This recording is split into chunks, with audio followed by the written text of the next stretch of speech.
Okay, এতিয়া মই আছোঁ চিমলাগুৰিৰ এটা ৰাস্তাত আৰু আপোনালোকে চাব পাৰে কি সুন্দৰ পৰিৱেশ, গছ গছনিৰে ভৰা।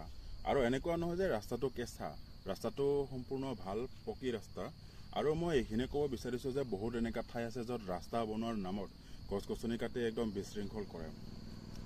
আৰু সেইটো কেৱল মানুহৰ কাৰণে নহয়, পশু পক্ষীৰ কাৰণেও বহুত ক্ষতিকাৰক হয়। কাৰণ গছ গছনি যে কেৱল মানুহৰে বাবে সেয়াটো নহয়, গছ গছনিত গৰু ছাগলীবিলাকক গছৰ পাত খায় আৰু পক্ষীবোৰো ফল মূল খায়। আৰু তেওঁ গছ গছনিতে থাকে যিহেতু বাস কৰি, আৰু কাৰো কাৰণে ভাল নহয় আচলতে গছ গছনি কটা। ইমান সুন্দৰ পৰিৱেশ আছে এতিয়া চিমলাগুৰিৰ এই ৰাস্তাটোত, মই আপোনালোকক দেখুৱাম বাৰু এবাৰ কিমান সুন্দৰ। গছ গছনি নাকাটা কৰিও যে ইমান সুন্দৰ ঠাই ৰখাব পাৰে, তাৰে এইটো উদাহৰণ। আপোনালোকে আহিব কেতিয়াবা যদি পাৰে।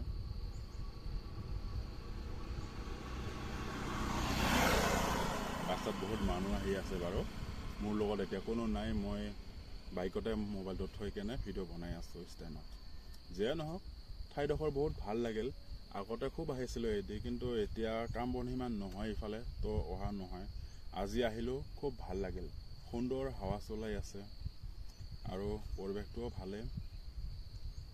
এনেকুৱা ঠাই পালে বহুত মনখন শান্তি লাগে দিয়া। প্লিজ চৰকাৰেও অলপ ধ্যান দিয়া আৱশ্যক যে যধে মধে গছ গছনি কাটিব নালাগে। কাৰণ গছ গছনি কেৱল মানুহৰ বাবে নহয়, পোক পৰুৱা, পশু পক্ষী আৰু জীৱ জন্তু সকলোৰে কাৰণে হয়।